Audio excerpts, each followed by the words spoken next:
anybody die in our community and when there's an incident like this is not a black issue, this is not a white issue, this is a humanitarian issue. Michael Johnson of the Dane County Boys and Girls Club trying to strike a calming tone. It's telling people it's not a black or white issue, it's humanitarian. But the town of Madison sits on edge after a police shooting of an unarmed teen over the weekend.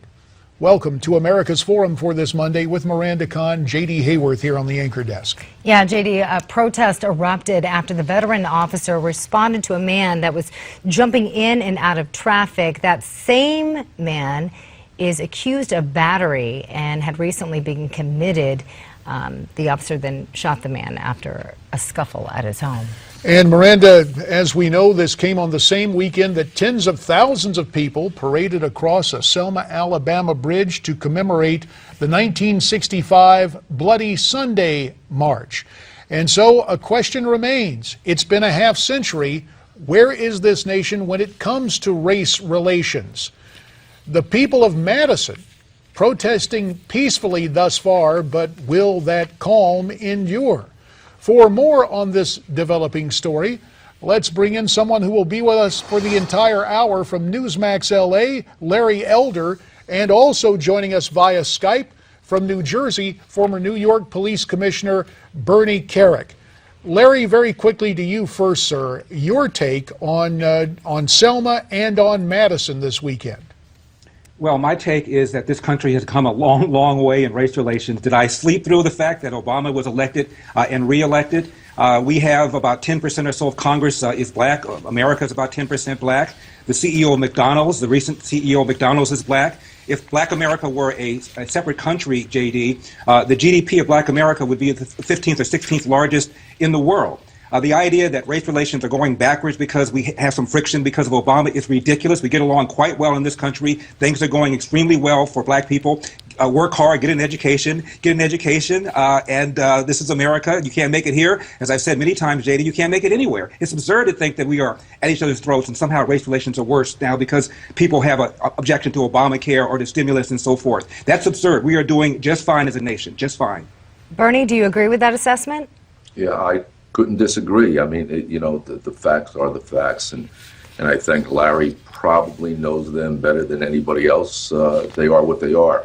As far as Madison goes, I think Madison, as I've said in these other incidents, we have to let the evidence come forward, let a grand jury conduct an investigation, the local authorities, and for the most part, right now we have peaceful protests, and hopefully that remains in these outside organizations that come into these things and get involved and create chaos and havoc and start looting and rioting.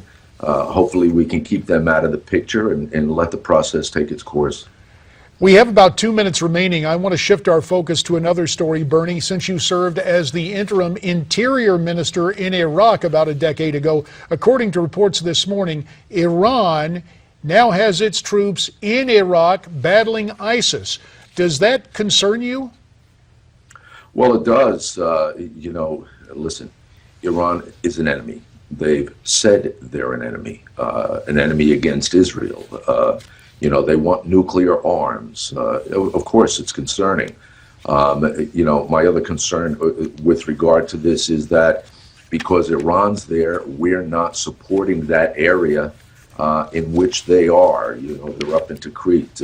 We should be the catalyst behind the removal of ISIS, not Iran. And Iran is going to come in and they're going to push the Shia movement into Iraq, as they've done in the south, up in that area, and they will be the saviors, so to speak, for the Iraqi people. And I think that's a bad move for us.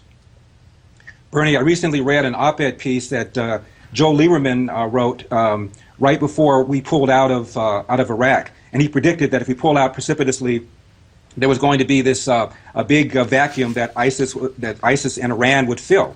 So the idea that we had no blooming idea that Iran would come in and dominate if we pulled out is ridiculous. This op-ed piece predicted it right a month or two before we pulled out. 30 seconds to respond, Bernie. 30 seconds. You know what, Larry? We have all of the major players on the ground, the commanders on the ground, said that the pullout was a bad move.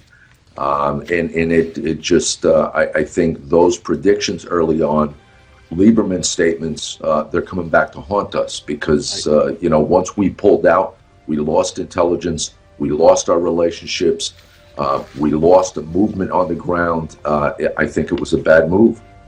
And gentlemen, when we come back, we will talk about both domestic affairs and still overseas, ISIS and some electronic attacks via the internet. All that is ahead as America's Forum continues on this Monday.